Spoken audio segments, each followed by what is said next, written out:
Hello hello hello. Welcome back to my YouTube channel A R education 01। A R education 01 में आपका फिर से बहुत बहुत स्वागत है। आ गया हूँ मैं फिर से एक बार आपको जूलॉजी के breathing and exchange of gases lecture number 2 पढ़ाने के लिए नई उमंग नए जोश के साथ आपको इस लेक्चर को पढ़ाने के लिए मैं हूँ स्टार्ट। तो लेटेस्ट स्टार्ट करते हैं इस लेक्चर को। और इस लेक्चर में जितने भी सारे कॉन्सेप्चुअल पॉइंट होंगे एनसीईआरटी के लाइन बाय लाइन को मैं कवर करूँगा।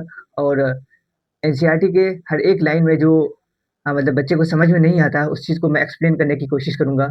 और एनसीईआरटी की लाइन को एक्सप्लेन करने से पहले मैं कोशिश करूँगा कि मैं अपने कॉन्सेप्चुअल पॉइंट पहले बताऊँ आपको, ताकि आपका जो फंडा जो चीज़ है वो क्लियर हो जाना चाहिए।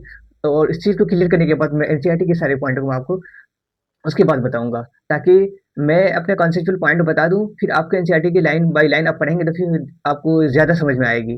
तो लेट अस स्टार्ट। अब हम अपनी पढ़ाई स्टार्ट करते हैं। और आज के लेक्चर में आपका के जो 3 टॉपिक होंगे, वो टॉपिक आपका होगा, पहला तो आपका होगा मैकेनिज़्म ऑफ ब्रीथिंग। जिस टॉपिक को मैंने पिछले लेक्चर में छोड़ दिया था, वो आपका मैकेनिज़्म ऑफ ब्रीथिंग होगा। और दूसरा जो टॉपिक होगा आपका रेस्पिरेटरी वॉल्यूम एंड कैपेसिटीज़ होगा। और जो थर्ड आपका जो टॉपिक होगा वो एक्सचेंज ऑफ गैसेस होगा। तो चलिए हम अपना लेक्चर स्टार्ट करते हैं। किसके साथ? मैकेनिज़्म ऑफ ब्रीथिंग के साथ। मैकेनिज़्म ऑफ ब्रीथिंग की अगर हम बात करें, मैकेनिज़्म ऑफ ब्रीथिंग की अगर हम बात करें, तो मैकेनिज़्म ऑफ ब्रीथिंग पढ़ने से पहले मैं चाह रहा हूँ पिछले लेक्चर में 1-2 टॉपिक तो नहीं बोलूँगा, मैं कुछ पॉइंट है उसको मैं पहले कवर कर देना चाह रहा हूँ, ताकि मैकेनिज़्म ऑफ ब्रीथिंग को पढ़ने से पहले ये पॉइंट हमें क्लियर होने चाहिए, जभी जाकर के हमें मैकेनिज़्म ऑफ ब्रीथिंग समझ में आएगा अच्छे तरीके से। ये मैं 3D डायग्राम आपका लेकर के आया हूँ थोरेसिक चैम्बर का। जो पिछले लेक्चर में मैंने आपको थोरेसिक चैम्बर का कुछ पॉइंट बताया था कि थोरेसिक चैम्बर जो एक्चुअली बना हुआ होता है, वो किस तरीके से बना हुआ होता है। उस चीज़ के बारे में बताया था कि वेंट्रली जो होता है आपका वो स्टर्नम से बना होता है, और डोर्सली जो आपका होता है वो वर्टिब्रल कॉलम से बना होता है, और लेटरली जो होता है आपको रिब से बना हुआ होता है, और नीचे की साइड में जो होता है डाउनवर्ड की तरफ वो डोम शेप्ड डायफ्राम से बना हुआ होता है, और ऊपर की अगर बात करें तो वो क्लेविकल और स्कैपुला वगैरह से मिल के बना हुआ होता है। चलिए, तो मैं आपको ये फिगर दिखा रहा हूँ, ये आप फिगर देख सकते हैं। ये 3D डायग्राम है किसका? थोरेसिक चैम्बर का। अगर मैं बात करूँ तो ये आपका क्या है? वर्टिब्रल कॉलम है। ये जो दिख रहा है आपको, ये आपका वर्टिब्रल कॉलम है। क्या भाई? Vertebral column. इसको मैं क्या बोलूँगा? सॉरी, वर्टिब्रल कॉलम नहीं, ये स्टर्नम है। ये आपका स्टर्नम है। और जो इसके पीछे है, ये आपके गर्दन की तरफ अगर जाए ना, अगर पीछे की तरफ, इसके जस्ट पीछे अगर आप देखेंगे तो ये आपका जो ये वाला पार्ट, ये आपका क्या है? वर्टिब्रल कॉलम है। तो डोर्सली ये वर्टिब्रल कॉलम है। क्या है? Vertebral column.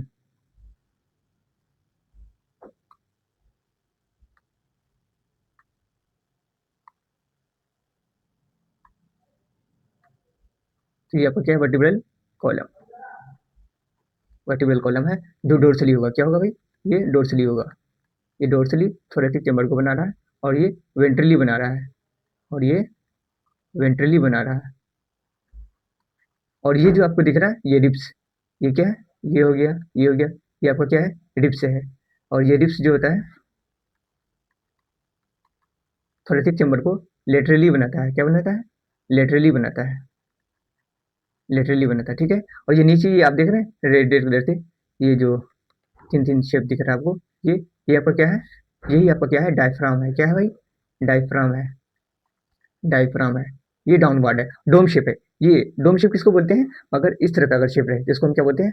डोम शेप बोलते हैं। ये जो आपको दिख रहा है ना, ये ऐसे ऐसे करके, ये आपका क्या है? डोम शेप डायफ्राम है, जो डाउनवर्ड है। क्या है? नीचे की तरफ डाउनवर्ड। और ये ऊपर की तरफ ये क्लेविकल स्कैपुला वगैरह से मिलके बना होता है, ये आपका थोरेसिक चैम्बर है।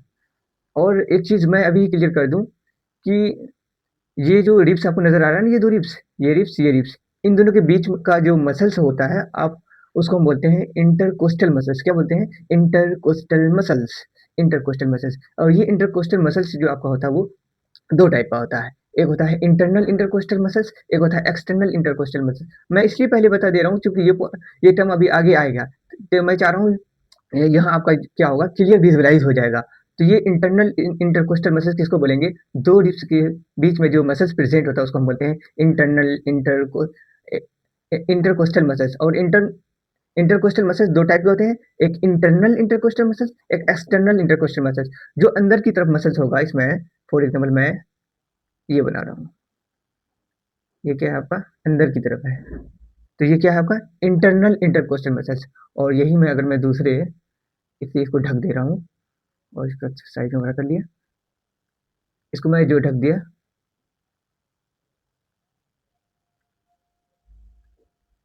ठीक है?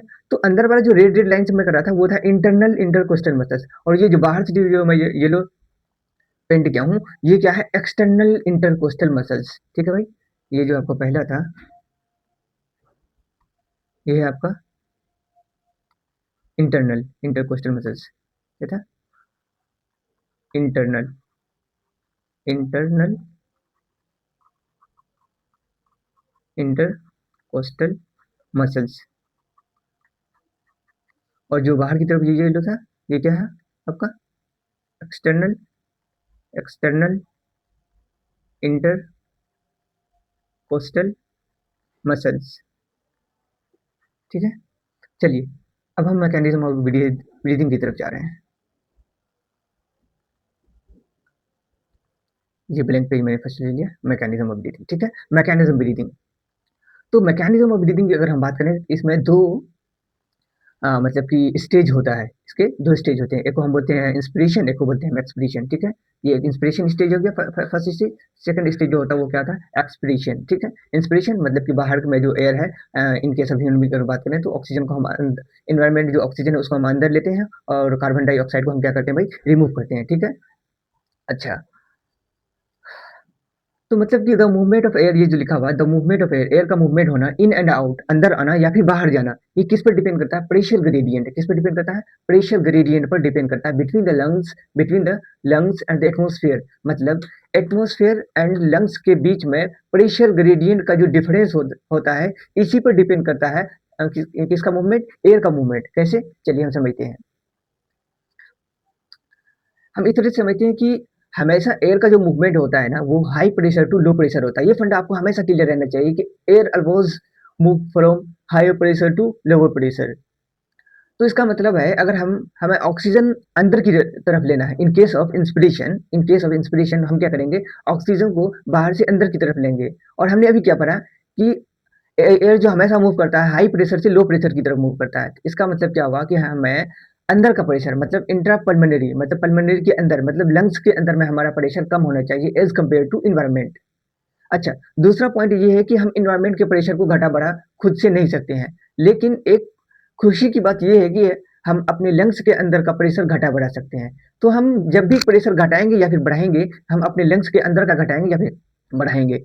तो किस तरह से अपने लंग्स के अंदर का प्रेशर को घटाएंगे, वो मैकेनिज्म कौन कौन से मैकेनिज्म का जिसको हम फॉलो करेंगे तो क्या होगा कि हमारे मतलब कि लंग्स के अंदर का प्रेशर घट जाएगा। अच्छा चलिए, इसी को समझने के लिए एक लॉ आता है, जिस लॉ को समझना बहुत इंपॉर्टेंट है। आपने पहले भी पढ़ा होगा हो सकता हो, लेकिन अगर नहीं पढ़ा तो कोई दिक्कत नहीं, मैं बता दे रहा हूँ। उस लॉ का नाम है क्या भाई? Boyle's law.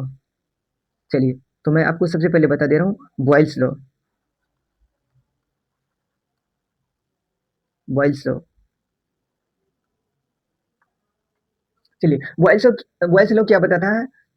अगर हम सिंपली समझना चाहें कि बॉयल्स लॉ क्या कहता है, बॉयल्स लॉ का स्टेटमेंट कहता है कि at constant temperature pressure is inversely proportional to volume. कहने का मतलब कि अगर टेम्परेचर को कांस्टेंट रखा जाए तो प्रेशर वॉल्यूम का इनवर्सली प्रोपोर्शनल होता है। Eight constant temperature at constant temperature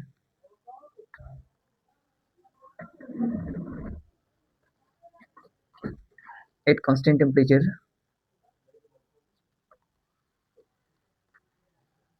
pressure is inversely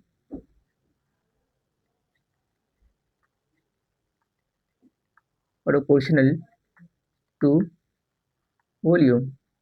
मतलब टेम्परेचर क्या है? कांस्टेंट है। टेम्परेचर क्या है आपका? कांस्टेंट है। तो pressure is inversely proportional to volume.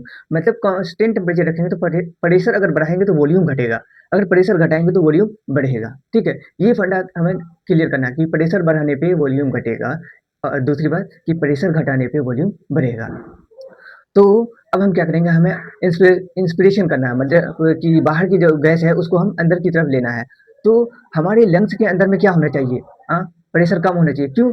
बाहर as compare to atmosphere, atmosphere के कंपेयर हमारे लंग्स का प्रेशर क्या होना चाहिए? कम होना चाहिए। जब तो जाकर के ऑक्सीजन बाहर से अंदर की ओर आएगा। क्यों? क्योंकि अभी हमने पढ़ा ना कि एयर जो हमेशा फ्लो करता है बाहर से अंदर की तरफ फ्लो करता है। हाँ, अच्छा, प्रेशर घटाने के लिए, अगर प्रेशर घटाना है तो अगर हम वॉल्यूम बढ़ा दें, अगर हम अपने लंग्स के अंदर वॉल्यूम बढ़ा दें तो क्या प्रेशर नहीं घटेगा? क्योंकि अभी तुरंत हमने पढ़ा है ना, क्या पढ़ा है कि बॉयल्स लॉ क्या कहता है कि कांस्टेंट टेम्परेचर पर अगर वॉल्यूम बढ़ाएंगे तो प्रेशर घटेगा, हाँ, या फिर वॉल्यूम घटाएंगे तो प्रेशर बढ़ेगा। तो हम एक ऐसा मैकेनिज्म करेंगे जिससे हमारा मतलब कि लंग्स के अंदर अंदर का वॉल्यूम बढ़ जाए ताकि प्रेशर घट जाएगा। तो चलिए, वॉल्यूम को बढ़ाने के लिए अब हम क्या क्या करेंगे?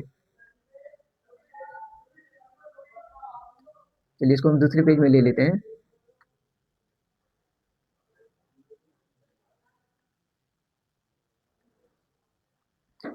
ये चीज़ यहाँ पे लिखा हुआ कि इंस्पिरेशन कहने कर, इंस्पिरेशन जब भी हो सकता है if pressure within the lungs, अगर लंग्स के अंदर का जो प्रेशर जिसको हम बोलते हैं intrapulmonary pressure is low, क्या होना चाहिए? कम होना चाहिए as compare to atmosphere, atmosphere के कंपेयर में। ठीक है, ये चीज़ तो मैं पहले बता चुका हूँ।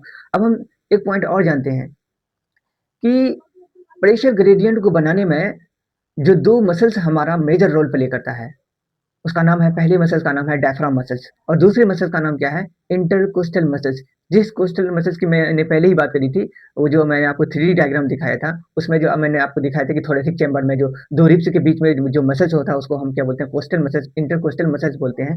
और इंटरकोस्टल मसल्स 2 टाइप के होते हैं, एक को बोले थे एक्सटर्नल इंटरकोस्टल मसल्स और दूसरा बोला था इंटरनल इंटरकोस्टल मसल्स। तो अब इन्हीं दोनों मसल्स के हेल्प से हम क्या करेंगे भाई? प्रेशर ग्रेडियंट मतलब कि क्रिएट करेंगे। तो देखिए, इन केस ऑफ, अब हम पहले पढ़े inspiration, in case of inspiration, inspiration के केस में ये दोनों मसल्स किस तरह से हमें हेल्प करेगा इसके बारे में हम जानेंगे। तो हम किसके बारे में पढ़ रहे हैं? In case of inspiration, in case of inspiration. ठीक है,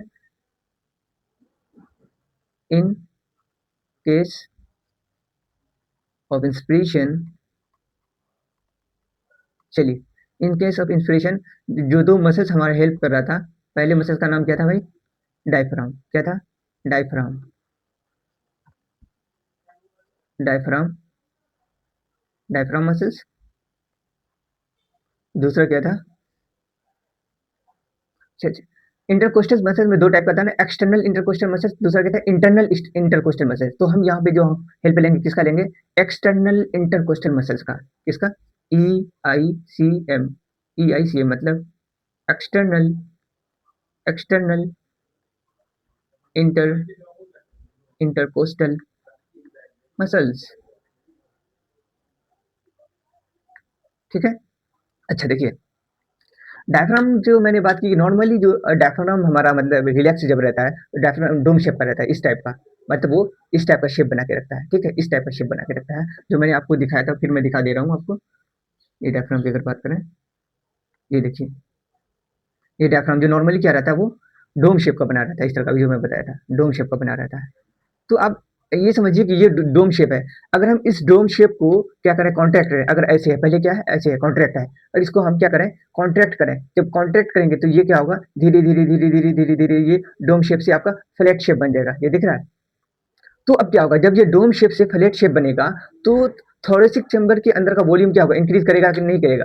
आप खुद से समझिए। पहले इस तरह से, ये इस टाइप का शेप बना हुआ है, पहले डोम शेप है और ये थोरेसिक चैम्बर है, थोरेसिक चैम्बर है। और मैंने इस डोम शेप को क्या करा? इस डोम शेप को एकदम से फ्लैट कर दिया। जैसे ही मैंने फ्लैट किया तो अब क्या हो गया? थोरेसिक चैम्बर के अंदर का वॉल्यूम इंक्रीज कर गया। मतलब इससे क्या पता चला कि हमने जैसे ही कॉन्ट्रैक्ट करा डायफ्राम को तो ये मतलब कि डोम शेप से फ्लैट शेप बन गया और थोरेसिक चैम्बर के अंदर का वॉल्यूम इंक्रीज कर गया। थोरेसिक चैम्बर के अंदर का वॉल्यूम इंक्रीज कर गया।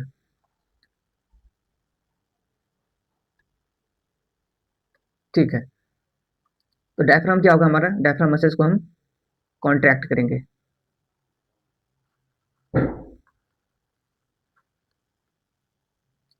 डायफ्राम मसल्स को हमने क्या करा? कॉन्ट्रैक्ट करा।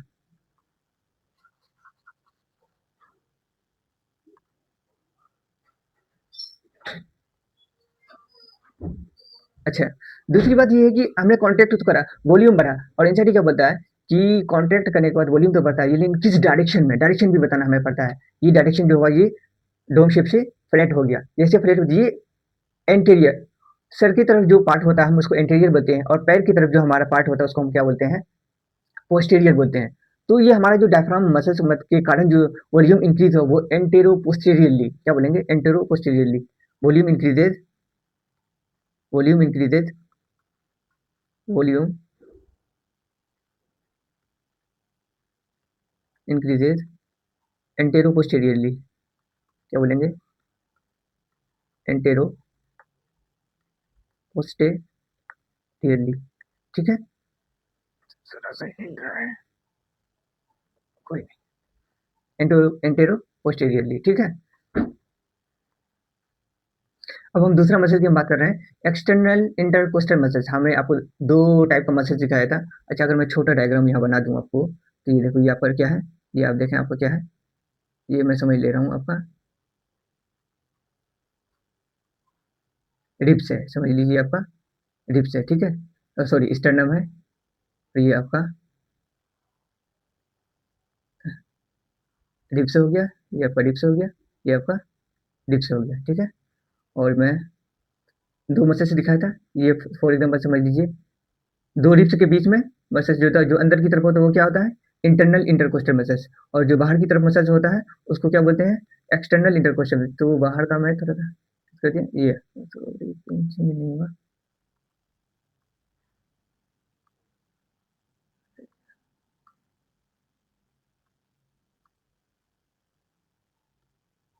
हाँ, ठीक है।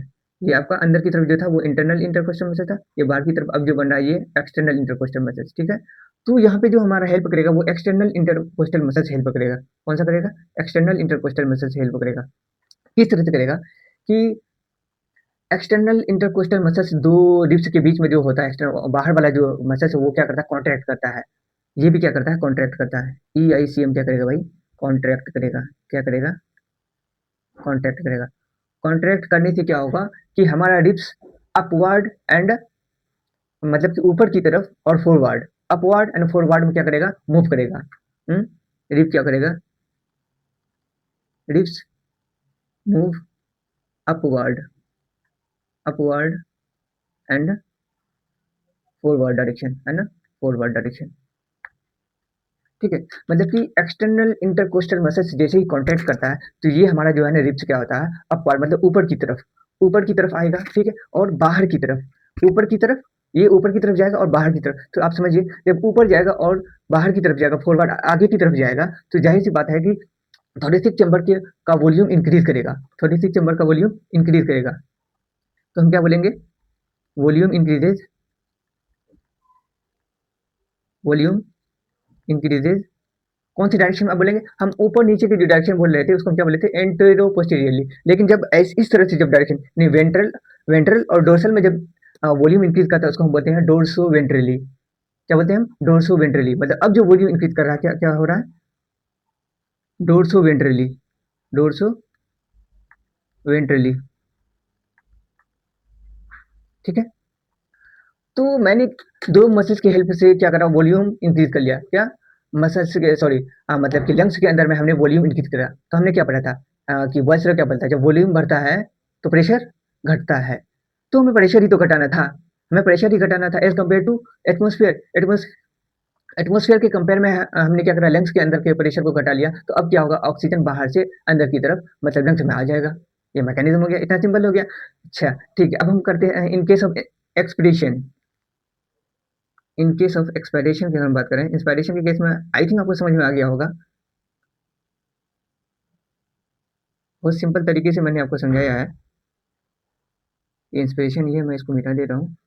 इन केस ऑफ एक्सपायरेशन यहाँ पे कर लेते हैं। यहाँ पर भी क्या होगा? कॉन्टैक्ट नहीं करेगा यहाँ पे। चलिए इसको मैं मिटा ले रहा हूँ, कोई दिक्कत नहीं। ये चीज़ मैं सच समझा चुका हूँ।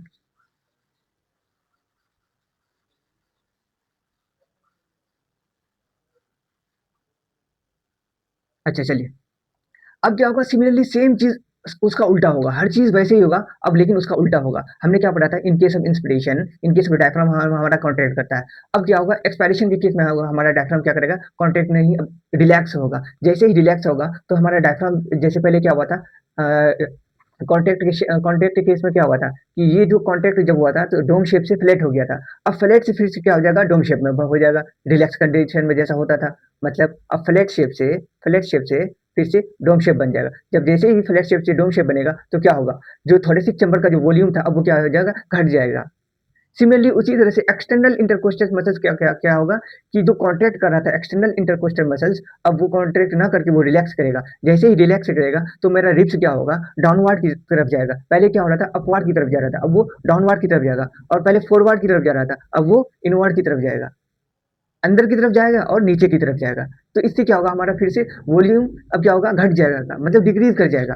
तब हम यहाँ लिखना चाहें तो हमारा क्या होगा, डायफ्राम अब, सॉरी इन केस ऑफ, पहले मैं लिख दूँ expiration, expiration, in case of expiration हमारा डायफ्राम अब रिलैक्स करेगा। क्या करेगा भाई, रिलैक्स करेगा। जैसे ही रिलैक्स करेगा तो वॉल्यूम क्या होगा भाई, वॉल्यूम वॉल्यूम डिक्रीज कर जाएगा, वॉल्यूम डिक्रीज कर जाएगा। ठीक है। और शेप की अगर हम बात करें, शेप की अगर हम बात करें तो अब डोम शेप, मतलब फ्लैट से फिर से डोम बन जाएगा, फ्लैट से फिर से डोम बन जाएगा। मतलब ये फ्लैट था आपका, ये फ्लैट है, ये फिर से आपका ऐसे बन जाएगा। ठीक है। और दूसरा है एक्सटर्नल इंटरकोस्टल मसल्स, ये भी अब क्या करेगा भाई, रिलैक्स करेगा। क्या करेगा, रिलैक्स करेगा। रिलैक्स करने से क्या हो जाएगा, इसका भी वॉल्यूम क्या करेगा, वॉल्यूम डिक्रीज कर जाएगा। वॉल्यूम क्या कर जाएगा, डिक्रीज कर जाएगा। वॉल्यूम जैसे ही डिक्रीज करेगा तो मतलब कि ये जो आपका रिब्स है डाउनवर्ड जाएगा, डाउनवर्ड, एंड पहले तो आउटवर्ड की तरफ जा रहा था, मतलब फॉरवर्ड की तरफ जा रहा था, अब इनवर्ड, अंदर की तरफ जाएगा, एंड इनवर्ड, इनवर्ड। तो मतलब क्या हुआ, लंग्स के अंदर का वॉल्यूम डिक्रीज कर गया। लंग्स के अंदर का जैसे ही वॉल्यूम डिक्रीज करेगा तो क्या होगा, प्रेशर बढ़ जाएगा। क्यों, क्योंकि बॉयल्स लॉ यही कहता है कि at constant temperature pressure is inversely proportional to volume. Volume decrease करा मतलब प्रेशर बढ़ गया। अब जैसे ही हमारे मतलब कि लंग्स के अंदर का प्रेशर बढ़ेगा एज कम्पेयर टू एटमॉस्फेयर, तो क्या होगा कि मतलब कि रिमूव, गैस का रिमूव होगा, गैस का रिमूव होगा। कहाँ से कहाँ, हमारे लंग्स से इन्वायरमेंट की तरफ। तो यही तो हम मैंने पढ़ा था कि air always flow from high pressure to lower pressure. तो ये मैकेनिज्म आई थिंक आपको समझ में आ गया होगा। अब मैं ये भी बता दूं मतलब क्या होगा कि जैसे ही एक्सटर्नल इंटरकोस्टल मसल्स रिलैक्स करेगा ना, ये एक्सटर्नल इंटरकोस्टल मसल्स जैसे ही एक्सटर्नल इंटरकोस्टल मसल्स जैसे ही रिलैक्स करेगा तो हमारा रिब्स क्या होगा, डाउनवर्ड की तरफ जाएगा, डाउनवर्ड की तरफ जाएगा, और अपवर्ड ना जाकर के ये, मतलब कि फॉरवर्ड ना जाकर के अब ये इनवर्ड की तरफ जाएगा।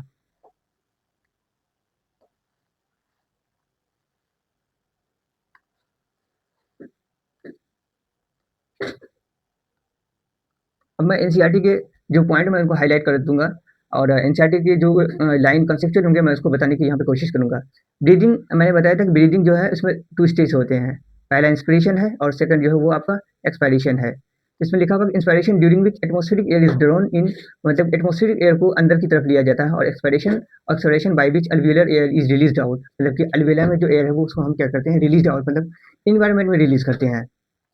दूसरा, the movement of air into and out of lungs is carried out by creating a pressure gradient, मतलब कि एयर का जो मूवमेंट होना है लंग्स के और मतलब कि एटमॉस्फेयर के अंदर में, ये किस तरह से किया जाता है, बाय क्रिएट करके ए प्रेशर ग्रेडियंट। प्रेशर ग्रेडियंट का मतलब कि क्रिएट किया जाता है between the lungs and atmosphere के बीच में। ठीक है, ये चीज मैं बता चुका हूँ। इंस्पिरेशन कैन अगर इंस्पिरेशन हो सकता है कब, if the pressure within the lungs, मतलब अगर लंग्स के अंदर में, लंग्स के अंदर को हम क्या बोलते हैं, intrapulmonary pressure, the pressure in the lungs, which is known as intrapulmonary pressure, is less than the atmospheric pressure। Atmospheric pressure के कंपेयर में हमारा जो लंग्स के अंदर का प्रेशर होना चाहिए वो क्या होना चाहिए, कम होना चाहिए। जब भी जाकर के बाहर का जो ऑक्सीजन है वो हमारे मतलब कि लंग्स के अंदर में आएगा।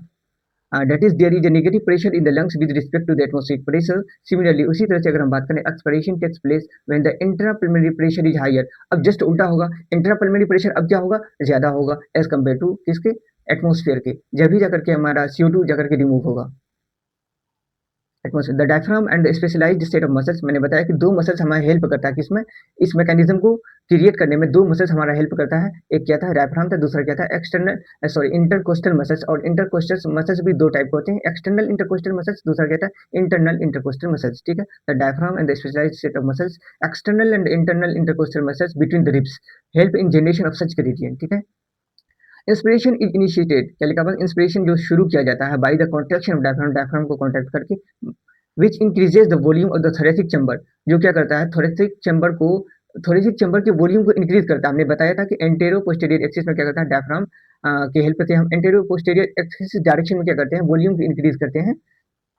The contraction of external intercostal muscles lifts up the rib, क्या कह रहा है कि एक्सटर्नल इंटरकोस्टल मसल जो है उसका कॉन्ट्रैक्शन जब होता है तो वो रिब्स को क्या करता है, लिफ्ट्स अप, मतलब ऊपर की तरफ क्या करता है, उसे उठाता है। ठीक है, एंड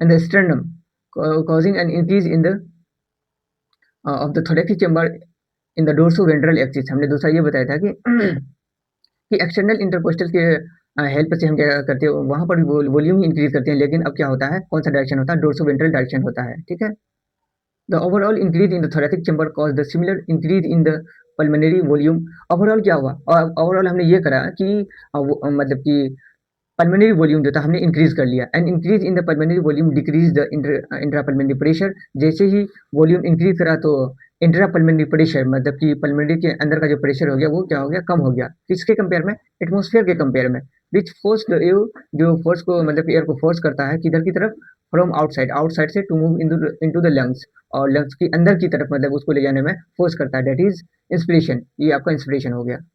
अब फिगर में आप देख सकते हैं, फिगर ए में ये आपका क्या है, थोरेसिक चैम्बर है, ये आपका ये रिब्स को दिखाया गया है, ये आपका क्या है, डायफ्राम है, डायफ्राम है और ये आपका क्या है, रिब्स एंड स्टर्नम रेज्ड, और ये रिब केज है। ठीक है, तो क्या हुआ, ये डायरेक्शन आपको नीचे की तरफ दिखाया गया, किधर, नीचे की तरफ। इससे क्या पता चला कि डायफ्राम पहले जो डोम शेप था अब वो कॉन्ट्रैक्ट होकर के फ्लैट शेप बन जाएगा, ऐसे हो जाएगा, ये फ्लैट शेप हो जाएगा कॉन्ट्रैक्ट। ये जो आपको डायफ्राम दिख रहा है, ये ब्लैक ब्लैक में, ये डायफ्राम है। डायफ्राम पहले क्या है, डोम शेप में है, जब कॉन्ट्रैक्ट करेगा तो ये फ्लैट शेप में हो जाएगा। और दूसरा, एक्सटर्नल इंटरकोस्टल मसल, दो रिब के बीच में जो मसल होता है, ये आपका क्या है, एक्सटर्नल इंटरकोस्टल मसल। ये क्या हो रहा है, लिफ्ट अप अप हो रहा है और फॉरवर्ड हो रहा है, आगे की तरफ जा रहा है। तो जिसकी वजह से क्या हो गया, यहाँ का प्रेशर जो हुआ, प्रेशर, यहाँ का प्रेशर क्या हो गया आपका, लो हो गया। जैसे ही प्रेशर लो हो गया तो बाहर का जो बाहर में जो ऑक्सीजन है, ये ऑक्सीजन हमारे लंग्स के अंदर में मतलब कि इंटर कर गया। और दूसरा, रिलैक्सेशन ऑफ द डायफ्राम। अब दूसरा केस क्या बताया था कि रिलैक्सेशन ऑफ द डायफ्राम। अब डायफ्राम क्या करेगा, इन केस ऑफ एक्सपायरेशन की यहाँ बात हो रही है, इन केस ऑफ एक्सपायरेशन की बात हो रही है कि relaxation of the diaphragm, diaphragm relax करता है। डायफ्राम जब रिलैक्स करता है and the intercostal muscles return to the diaphragm and sternum to their normal position and reduce the thoracic volume। फिर से क्या होता है कि एक्सटर्नल इंटरकोस्टल मसल्स और डायफ्राम ये दोनों ही रिलैक्स कंडीशन में जाता है, मतलब फिर से ये फ्लैट शेप से डोम शेप बन जाता है, और एक्सटर्नल इंटरकोस्टल मसल में जो कॉन्ट्रैक्शन हुआ था फिर से वो रिलैक्स हो जाता है। तो दोनों के कारण क्या होता है, हमारा थोरेसिक वॉल्यूम डिक्रीज कर जाता है। जैसे ही थोरेसिक वॉल्यूम डिक्रीज करेगा, मतलब हाँ, इसका मतलब इंट्रापल्मोनरी प्रेशर आपका क्या हो जाएगा, इंक्रीज कर जाएगा। जैसे ही प्रेशर इंक्रीज करेगा तो बाहर से सॉरी, अंदर से बाहर की तरफ आपका गैस क्या होगा, मतलब रिलीज हो जाएगा। तो ये चीज लिखा हुआ है, sternum to their normal position reduce the thoracic volume and thereby pulmonary volume. This leads to the increase in intrapulmonary pressure to slightly above the atmospheric pressure causing the expulsion of air from the lungs. ठीक है, that is expiration, जो कि आप figure 14.2 भी देख सकते हैं। ये देखिए आप, ये जो डायफ्राम पहले फ्लैट शेप में रहा होगा, ठीक है, फ्लैट शेप से फिर से ये क्या हो गया, नॉर्मल शेप में चला गया, मतलब डोम शेप में चला गया। ये फिर डिप्स अप नहीं हो रहा, अब अपवर्ड नहीं बल्कि अब डाउनवर्ड हो रहा है, ये देख रहे हैं, ये डाउनवर्ड डायरेक्शन में जा रहा है। अब ये इसके कारण क्या हो गया, इसका वॉल्यूम डिक्रीज कर गया, वॉल्यूम डिक्रीज करते ही क्या हो गया, इसका इंट्रापल्मोनरी प्रेशर इंक्रीज कर गया। जैसे ही प्रेशर इंक्रीज करा तो लंग से बाहर की तरफ, मतलब इन्वायरमेंट की तरफ, ये CO2 यहाँ पे रिलीज आउट हो रहा है।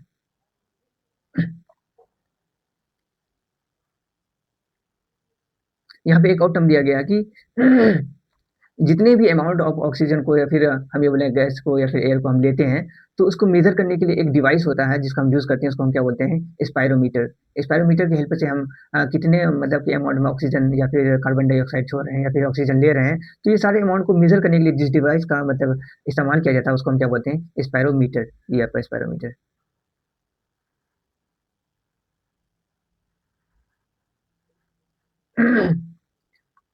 आई थिंक ये टॉपिक आपको अच्छे से समझ में आ गया होगा। अब मैं दूसरी टॉपिक की ओर चल रहा हूँ। दूसरा टॉपिक है आपका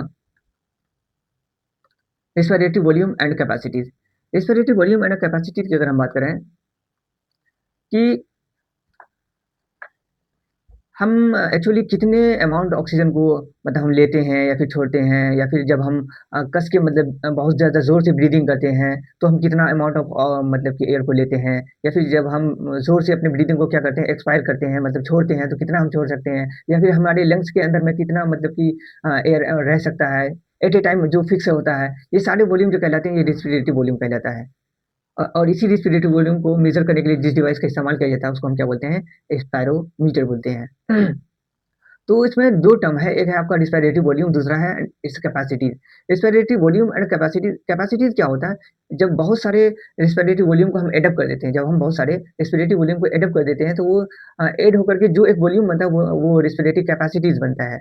तो सबसे पहले हम रेस्पिरेटरी वॉल्यूम की बात करेंगे, उसमें जो पहला आपका टर्म है वो है टाइडल वॉल्यूम। क्या है? टीवी, जिसको हम इंडिकेट करते हैं टीवी से। ये आपका क्या है? Tidal volume.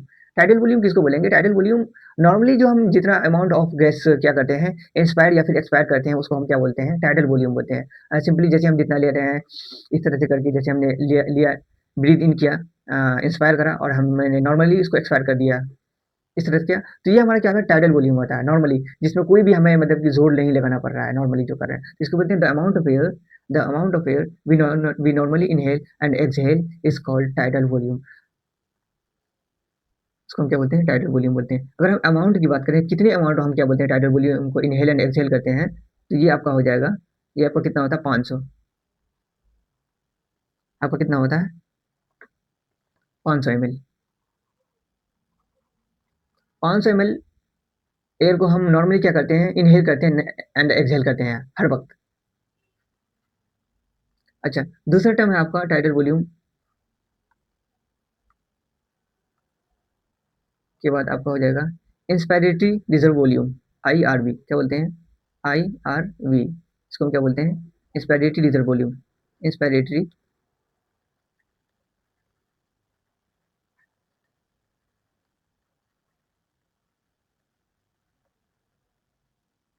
Inspiratory reserve volume. Inspiratory reserve volume क्या बोलेंगे कि amount of air which we inspire by forceful inspiration, मतलब हम जोर लगा करके, जोर लगा करके कितना अमाउंट ऑफ एयर ले सकते हैं, किसके अलावा? एडिशनल अमाउंट, इसको हम क्या बोलेंगे? एडिशनल अमाउंट ऑफ एयर, इसको हम क्या बोलेंगे?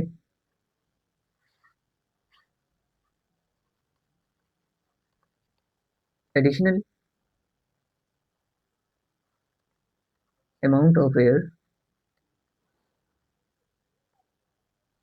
a person can inspire by forceful inspiration। Forceful inspiration मतलब हम जोर लगा करके जो हमारा टाइडल वॉल्यूम है, इसके अलावा कितना एडिशनल अमाउंट ऑफ मतलब जो हम टाइडल वॉल्यूम जितना हम ले रहे हैं या फिर छोड़ रहे हैं, इसके अलावा हम जोर लगा करके कितना मतलब कि हम ऑक्सीजन को ले सकते हैं, उसको हम क्या बोलते हैं? Inspiratory reserve volume. जैसे फॉर एग्जाम्पल जैसे हम नॉर्मली क्या कर रहे हैं, ये हमने लिया फिर छोड़ दिया, ये क्या हो गया? Tidal volume. लेकिन इसके जितना हमने लिया, इसके जितना जोर से हम जितना मतलब कि एडिशनल अमाउंट ऑफ एयर को ले सकते हैं, इस तरह से जो हमने एडिशनल अमाउंट लिया ये क्या कहलाता है? इंस्पायरेटरी रिजर्व वॉल्यूम कहलाता है। तो ये कितना हम ले सकते हैं? 2500 से 3000 एमएल हम ले सकते हैं। 2500 से 3000 एमएल हम ले सकते हैं। 2500 से 3000 एमएल। ठीक है। अब हम दूसरा पॉइंट की बात करें, एक टर्म है एक्सपायरेटरी रिजर्व वॉल्यूम, ईआरवी। इसको हम किससे इंडिकेट करते हैं? ईआरवी मतलब एक्सपायरेटरी रिजर्व वॉल्यूम।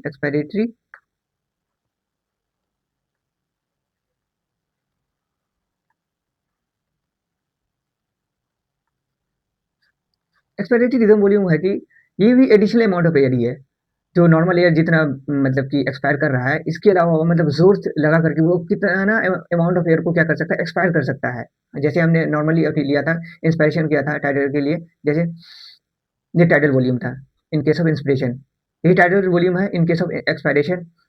अब हम जोर लगा के क्या करेंगे? अंदर को रिलीज करेंगे, ये जो हमने छोड़ा ये क्या हो गया, एक्सपायरेटरी रिजर्व वॉल्यूम। एडिशन अगर हम लिखना चाहें, additional amount of air, additional amount of air a person can expire, a person can expire by forceful expiration, by forceful expiration। अगर हम इसका अमाउंट देखें तो ये अमाउंट कितना होता है, लगभग आपका होता है 1000 से 1100 ml होता है।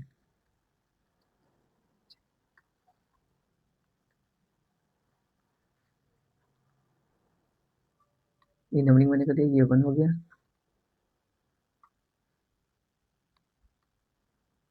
ये दूसरा हो गया, ये तीसरा हो गया, एक्सपायरेटरी रिजर्व वॉल्यूम हो गया। तो हम चौथी की बात कर रहे हैं।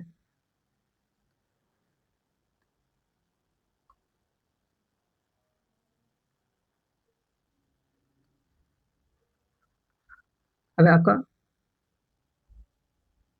Functional residual volume FRC, FRC इसका क्या है, functional residual residual volume, functional residual volume.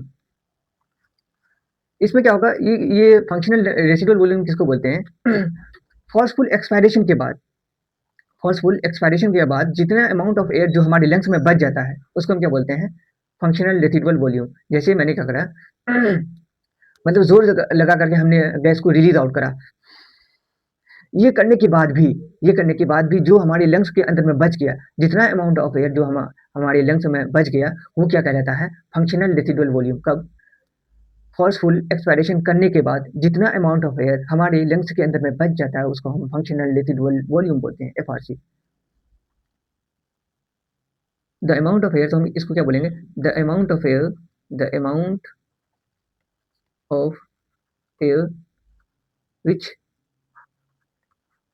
remains in the lungs, which remains in the lungs after after forceful expiration, forceful expiration करने के बाद जितना अमाउंट ऑफ एयर हमारे लंग्स के अंदर में बच जाता है उसको हम क्या बोलते हैं, फंक्शनल रेसिडुअल वॉल्यूम। अगर हम इसके अमाउंट की बात करें तो ये आपका लगभग 1100 से 1200 ml होता है।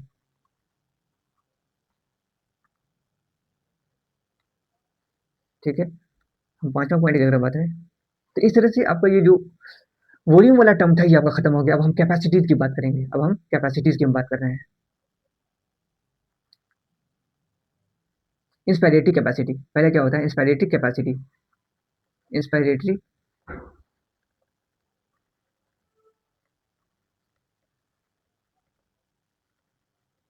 इसको हम आईसी से डिनोट करेंगे।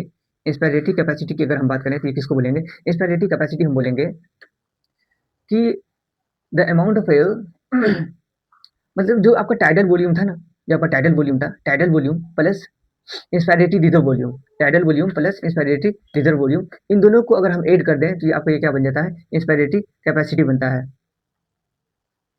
तो उसको हम बोलेंगे the amount of air, the amount of air a person can inspire after normal expiration, normal expiration करने के बाद जितना अमाउंट ऑफ एयर कोई पर्सन इंस्पायर कर सकता है उसको हम क्या बोलेंगे, इंस्पायरेटरी कैपेसिटी। तो हम क्या बोलेंगे, the amount of air a person can inspire after normal expiration, normal expiration करने के बाद जितना अमाउंट ऑफ एयर कोई भी पर्सन ले सकता है, इनटेक कर सकता है, उसको हम क्या बोलेंगे, इंस्पायरेटरी कैपेसिटी। तो आईसी को हम कितने डिनोट करेंगे, IC is to IC is to TV tidal volume plus inspiratory reserve volume.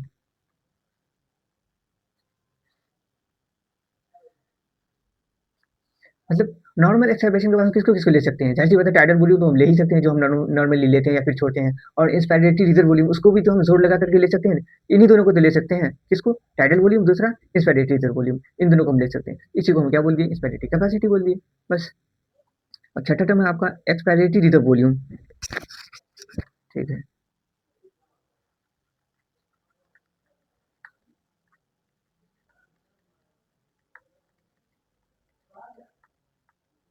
Expiratory reserve volume को किससे sorry expiratory capacity expiratory reserve volume तो हम पढ़ चुका है। एक्सपायरेटरी कैपेसिटी इसको हम ईसी से डिनोट करेंगे, ईसी। एक्सपायरेटरी कैपेसिटी किसको बोलेंगे? कि the amount of air a person can expire after normal inspiration. Normal inspiration के बाद जितना अमाउंट ऑफ एयर को कोई भी पर्सन क्या कर सकता है? एक्सपायर कर सकता है, उसको हम क्या बोलेंगे? एक्सपायरेटरी कैपेसिटी बोलेंगे। हम क्या बोलेंगे? The amount of air a person can expire after normal inspiration. Normal inspiration के बाद मतलब नॉर्मल इंस्पिरेशन के बाद जितना अमाउंट ऑफ एयर जैसे हमने नॉर्मल इंस्पिरेशन करा सॉरी एक्सपायर करा, तो इसके बाद हम कितना अमाउंट ऑफ एयर को क्या कर सकते हैं? एक्सपायर कर सकते हैं। जो हमारा टाइडल वॉल्यूम उसको तो हम छोड़ ही सकते हैं। टाइडल वॉल्यूम के अलावा हम एक्सपायरेटरी रिजर्व वॉल्यूम था उसको भी तो हम छोड़ सकते हैं ना, ज़ोर लगा करके। हाँ, जो हमारा टाइडल वॉल्यूम था, अब ज़ोर लगा इन दोनों को हम क्या कर सकते हैं? छोड़ सकते हैं। नॉर्मल इंस्पिरेशन के बाद तो हम क्या बोलेंगे? ईसी मतलब इस expiratory capacity equals to EC equals to TV tidal volume plus expiratory reserve volume, ये हम बोल सकते हैं।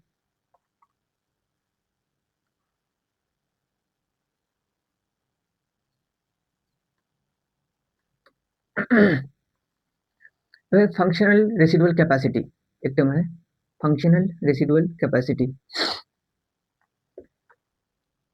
सिक्स टर्म शायद होगा। फंक्शनल रेसिडुअल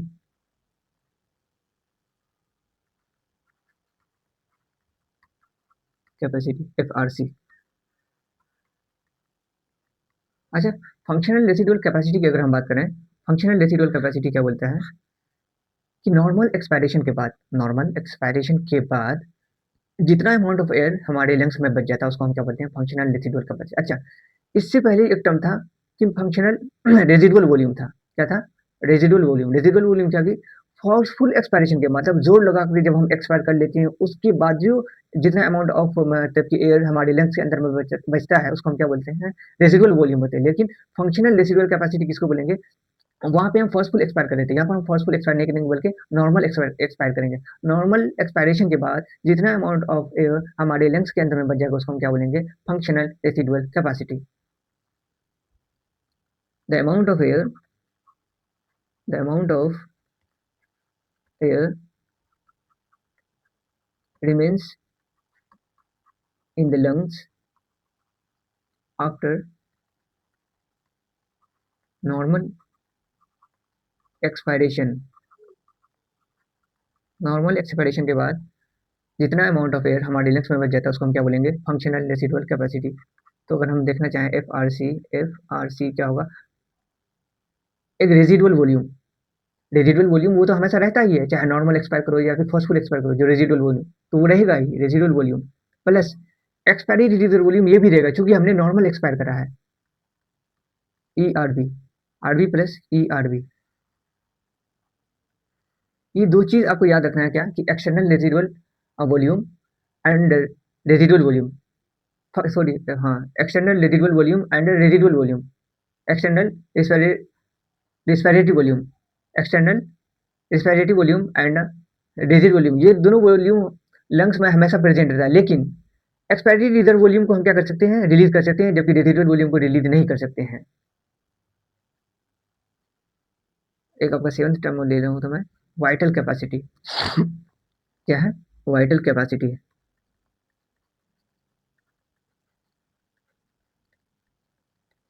वीसी से इसको हम डिनोट करेंगे। वाइटल कैपेसिटी किसको बोलेंगे? वाइटल कैपेसिटी बोलते हैं कि वाइटल कैपेसिटी बोलते हैं आपका, इसमें जो आपका होता है TV plus IRB plus ERB, ये तीनों टर्म मिलकर के आपको क्या बनता है? Vital capacity. Vital capacity actually अगर हम देखना चाहें तो किसको बोलेंगे? After forceful expiration, after forceful expiration, forceful expiration के बाद जितना अमाउंट ऑफ एयर कोई पर्सन ले सकता है, आफ्टर फॉर्सफुल एक्सपायरेशन, और फॉर्सफुल एक्सपायरेशन के बाद जितना अमाउंट ऑफ एयर कोई पर्सन मतलब कि ले सकता है, इनटेक कर सकता है, उसको हम क्या बोलेंगे? हम बोलेंगे आपका वाइटल कैपेसिटी। या फिर दूसरा टर्म ऐसे भी हम सोचते हैं कि आफ्टर फॉर्सफुल इंस्पायरेशन, फॉर्सफुल इंस्पायरेशन के बाद जितना अमाउंट ऑफ मतलब कि एयर कोई भी पर्सन क्या कर सकता है?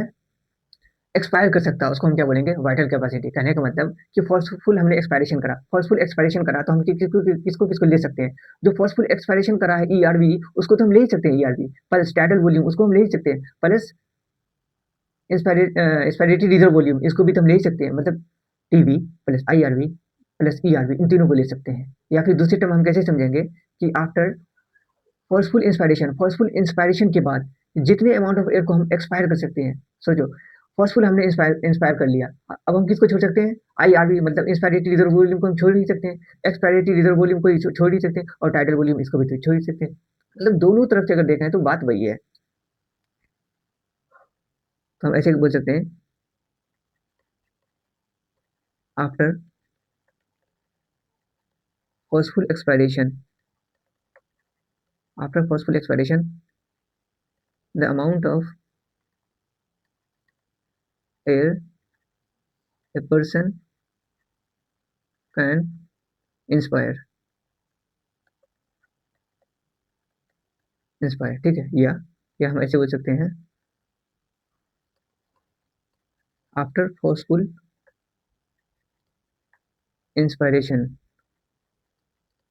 आफ्टर फोर्सफुल इंस्पायरेशन, ये सब चीज़ हमने कहा the amount of air a person can expire, अब यहाँ पे लिखेंगे तो हम लिखें vital capacity is to T V plus I R V plus E R we.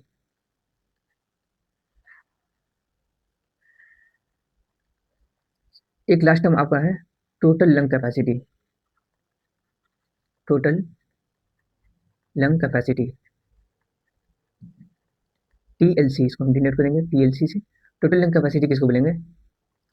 The amount of air which accommodate in the lungs, the amount of air which accommodate in the lungs after after forceful expiration, after forceful after forceful expiration, sorry after forceful inspiration.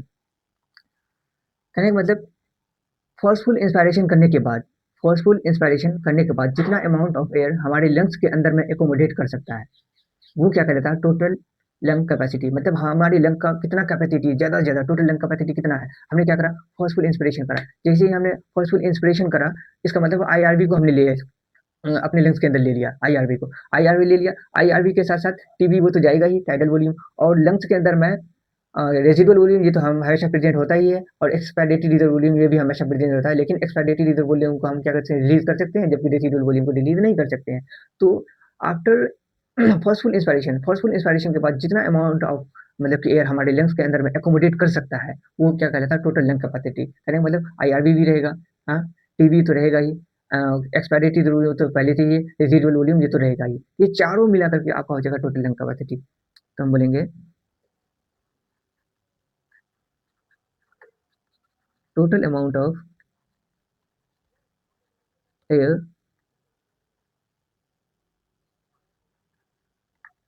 which accommodate in the lungs, in the lungs after after forceful inspiration, ठीक है। तो हम TLC को denote करना चाहें, TLC is to TV plus IRB plus ERB plus RB.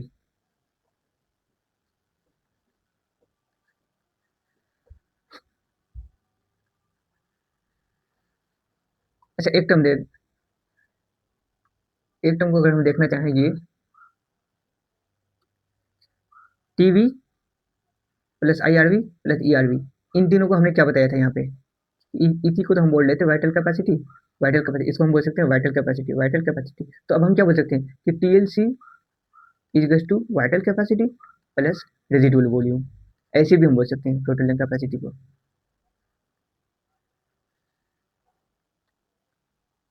इस तरह से आपका रेस्पिरेटरी वॉल्यूम एंड कैपेसिटी जो टॉपिक था ये आपका कंप्लीट हुआ। अब हम तीसरे टॉपिक की ओर बढ़ रहे हैं, इसका नाम है, पहले मैं एनसीईआरटी दिखा दे रहा हूँ आपको रेस्पिरेटरी वॉल्यूम का। देखिए आप टाइडल वॉल्यूम क्या है, वॉल्यूम ऑफ एयर इंस्पायर्ड या फिर expired during a normal inspiration, it is called, it is approx 500 ml। ये क्या है, 500 ml है, 500 ml है। हेल्दी मैन कैन इंस्पायर और expire approximately 6000 to 8000 ml of air पर मिनट। अच्छा, ये क्या टर्म है, ये कहना चाह रहा है कि ये 500 ml जो ले रहे हैं हम एक बार जो इंस्पायर कर रहे हैं या फिर एक्सपायर कर रहे हैं उसमें ले रहे हैं, लेकिन ये 6000 to 8000 ये कहाँ से लाया है कि एक हेल्दी जो नॉर्मल ह्यूमन बींग होता है वो एक मिनट में क्या करता है, एक मिनट में 12 से 16 मरतबा क्या कर सकता है, वो ब्रीदिंग रेट उसका होता है। तो ये जो आपका वॉल्यूम दिया है ये आपका 1 मिनट का दिया है, एक इनहेलेशन एक्सहेलेशन ऐसा नहीं दिया है, 1 मिनट का दिया है। तो 1 मिनट में 12 से लेकर के 16 बार हम क्या कर सकते हैं, ब्रीदिंग कर सकते हैं। जब 12 को मल्टीप्लाई करेंगे 500 से तो ये 6000 बनेगा, और जब 16 को मल्टीप्लाई करेंगे 500 से तो ये 8000 बनेगा। तो ये कह रहा है कि एक मिनट के अंदर में हम 6000 से लेकर के 8000 ml ऑफ एयर को हम क्या कर सकते हैं, इंस्पायर या फिर एक्सपायर कर सकते हैं, ये चीज़ कहना चाह रहा है। और दूसरा टर्म है इंस्पायरेटरी रिजर्व वॉल्यूम, आईआरवी। क्या लिखा हो, a person can inspire by forceful inspiration. Forceful inspire मतलब जोर लगा करके कितना ले सकता है, तो ये हमने बताया था कि 25 से लेकर के 3000 तक। और तीसरा जो पॉइंट है आपका एक्सपायरेटरी रिजर्व वॉल्यूम है, क्या लिखा, ए पर्सन कैन एक्सपायर, कोई भी इंसान मतलब एक्सपायर कर सकता है बाय फोर्सफुल एक्सपायरेशन, तो जोर लगा करके वो कितना अमाउंट ऑफ एयर को क्या कर सकता है, एक्सपायर कर सकता है, तो वो आपका 1000 से लेकर के 1100 ml है।